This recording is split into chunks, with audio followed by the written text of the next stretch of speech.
کنفرانس آنلاین در پارلمان اروپا. استمرار جنایت علیه بشریت در ایران. وظایف سیاسی و اخلاقی اروپا. سخنرانیهای 37 پارلمانتر و شخصیت سیاسی اروپا.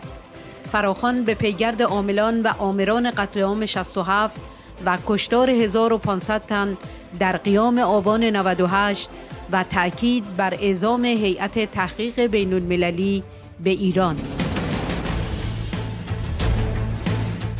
سخنرانیهای الساندرا مورتی، میشل آلیوماری، استانیسلاف پولچاک.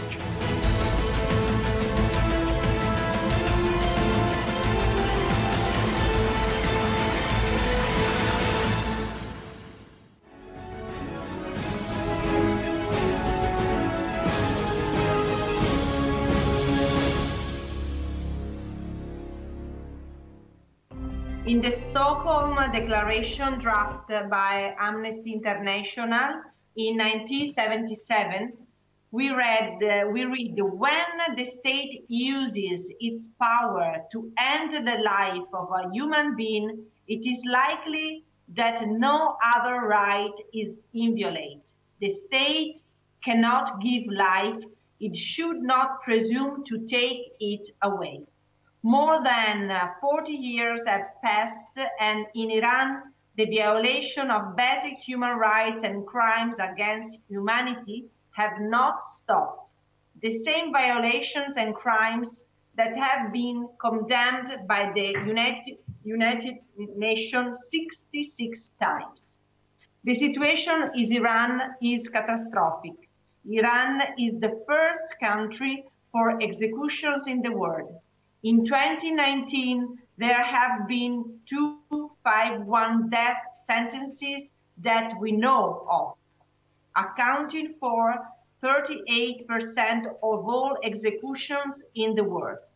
Among these, we cannot forget the great number of minors and women who were sent to death.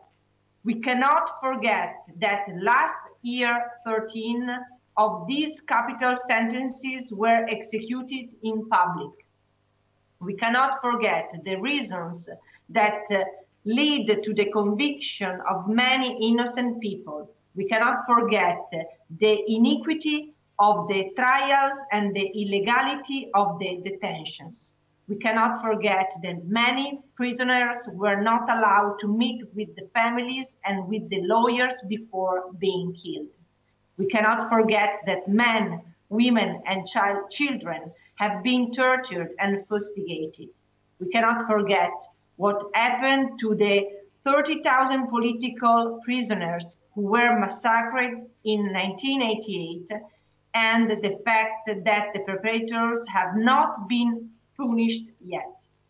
We cannot forget the death of the 1,500 Pacific protesters that this past November were fighting for their freedom. We cannot forget the recent and terrible execution of the Iranian wrestling champion, Navid Afkari, as we cannot forget the sacrifices made by many young women who lost their lives trying to obtain what we consider basic rights. In the penal code, violence against women for gender motives, domestic abuse, and coercive and early weddings are not recognized as crimes. During Rouhani's office, 108 women have been executed and many have been sentenced to the long reclusion in prison, in which there is no respect of the individual and systematic cruelty is perpetrated on a daily basis. Our fight for the death penalty abolition is not only concerned with the savings of life, based on the strong belief that the right to the life and the respect for human dignity should be universal, but it has to do also with the terrible conditions in which prisoners have to live. Women are forced to stay in overcrowded prisons, being subject to ill treatments and with a scarce access to health care and medical treatments. a condition that has even worsened due to the recent COVID outbreak. On this matter, I want to highlight the firm position we took in July when some members of the European Parliament and I presented a letter to the Vice President of the European Commission, Joseph Borrell, asking for an immediate change in the chair's conditions and for the release of the prisoner, especially the unrightfully committed human rights defenders. Not less, we will keep following and we won't rest until the prisoners are respected. As I've already said, we cannot forget and we won't. Europe cannot accept such cruelties and violations of the rights we long fought for and on which our society is founded. The impunity of the perpetrators of such offenses is not tolerable, and thus I respectfully call on the High Representative to change it. EU can do more in the fight for human rights of the Iranian people. It should initiate an independent fact-finding mission into these crimes. I declare my full support for the viable democratic alternative for a fundamental change, and I support Madame Rajani's 10-point plan for a free and democratic Iran. Thank you very much.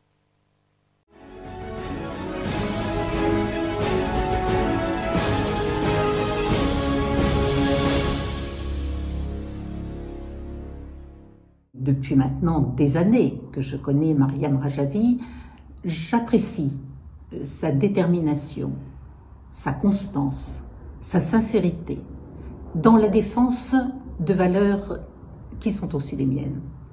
Les valeurs de la liberté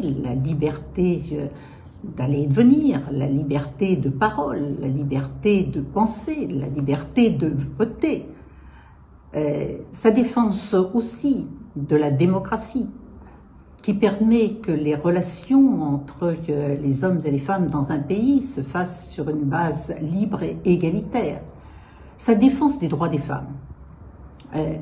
Aujourd'hui, le monde entier prend conscience d'un certain nombre de contraintes qui pèsent sur les femmes et tout le monde se mobilise pour permettre à chacune de vivre plus librement, de faire ses choix, de se sentir bien.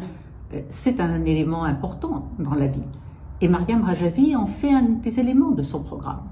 C'est la défense des droits de l'homme également, qui est au cœur des préoccupations que nous avons tous. C'est la défense de la laïcité. Et dans une période où il y a trop de tensions dans les différents pays entre les religions, je pense qu'il est important de défendre ce mode de vie en commun qui laisse la religion dans le secteur privé. L'Iran est à mes yeux un très grand pays. Son histoire, sa culture lui ont donné de tout temps un rôle important dans la région. Et je suis persuadée que dans les années à venir, l'Iran pourrait, à condition d'appliquer un certain nombre de principes, retrouver ce rôle de stabilisation et d'établissement de la paix dans une région qui est extrêmement instable et dans un monde qui subit de multiples contraintes. Nous le voyons encore avec la crise du Covid. Je déplore effectivement ce qui se passe aujourd'hui en Iran et qui est en contradiction avec les valeurs auxquelles j'adhère, les valeurs qui sont celles aussi de l'Union européenne. Et de ce point de vue, je regrette sincèrement que les instances européennes qui font des valeurs de liberté, de démocratie, de laïcité, le socle de leurs actions, soient trop silencieuses devant des actes qui sont des actes en contradiction avec ces valeurs et des actes qui sont finalement inacceptables. Il est évident que c'est aux Iraniens eux-mêmes de décider ce que doit être le régime qui préside aux destinées de l'Iran, ce que doivent être leurs gouvernants.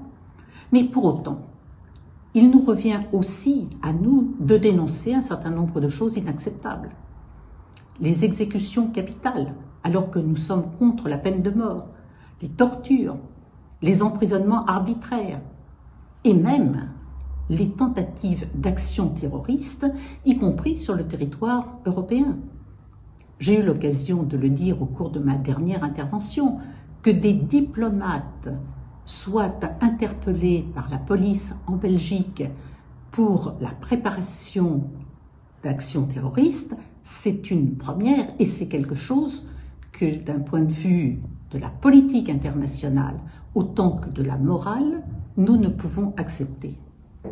Alors, pour avoir été parlementaire européen, je sais qu'il y a un certain nombre de débats, mais moi ce qui me frappe toujours, c'est de voir que, en ce qui concerne des actions inacceptables commises en Iran, il y a beaucoup moins de condamnations et des condamnations beaucoup moins fortes que celles que l'on peut avoir pour des actes qui y ressemblent et qui sont commis dans d'autres pays. Alors aujourd'hui, et je le dis devant, je le sais, des parlementaires européens, je pense qu'il est indispensable que soient réellement condamnés ces agissements par les différentes instances européennes, et il est également indispensable que l'on en tire des conséquences concrètes. Merci, cher Michel Alliot-Marie. Votre soutien et votre présence aux côtés de la résistance iranienne est très important, et spécialement votre soutien de la liberté et la démocratie en Iran. Vous envoyez un signal fort à l'Europe que la politique de complaisance n'aboutit à rien et la seule solution est la fermeté et soutenir le peuple iranien qui souffre. Je suis sûre qu'un jour, le peuple iranien pourra être libre dans le pays. Et c'est un jour très important, non seulement pour le peuple iranien, et aussi pour le peuple au Moyen-Orient, et aussi pour la paix et la sécurité dans le monde. Merci beaucoup.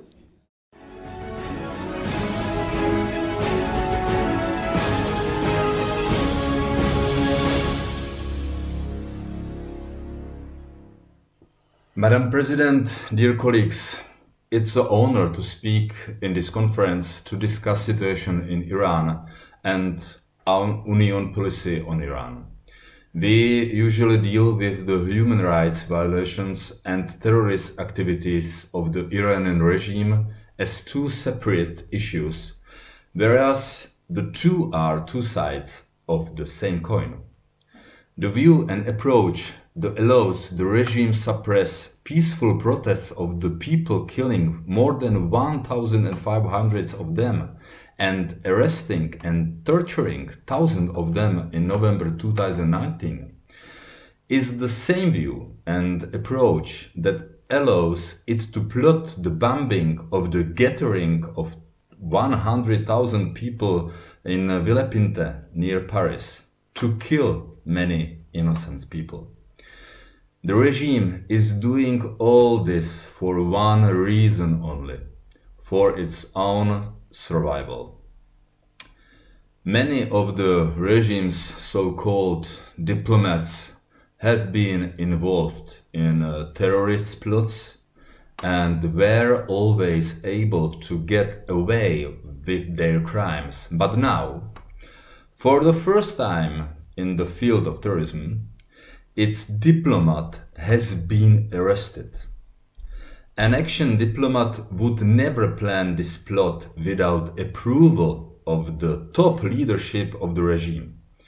While the judicial proceedings are underway independent of any political influence, well, it is time for High Representative of the EU and the governments in Europe to end business as usual with this regime.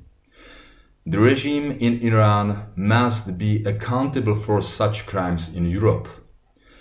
Anything less would be given to state terrorism. The European Union must respect its own values, democratic principles. We have been criticizing the EU policy on Iran in European Parliament for more than 1 decade. Today, appeasement with this brutal regime is against of the security of Europe. The EU must stand with the Iranian people and their democratic alternative, the National Council of Resistance of Iran. In my years in the European Parliament, I have always maintained close relations with Iranian resistance.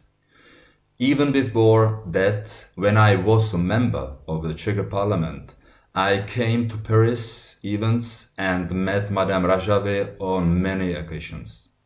So you can count on my continued support until we have freedom and democracy in Iran. All the best.